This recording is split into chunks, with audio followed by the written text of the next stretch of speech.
শেষবার তার সাথে যখন হয়েছে দেখা মাঠের উপরে, বলিলাম, একদিন এমন সময় আবার আসিও তুমি, আসিবার ইচ্ছা যদি হয় 25 বছর পরে।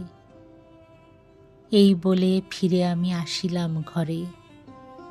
তারপর কতবার চাঁদ আর তারা মাঠে মাঠে মরে গেল।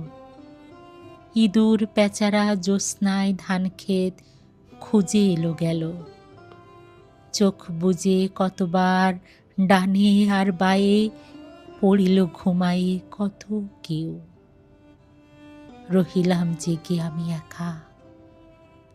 নক্ষত্র যে বেগে ছুটিছে আকাশে, তার চেয়ে আগে চলে আসে যদিও সময় 25 বছর, তবু কই শেষ হয়।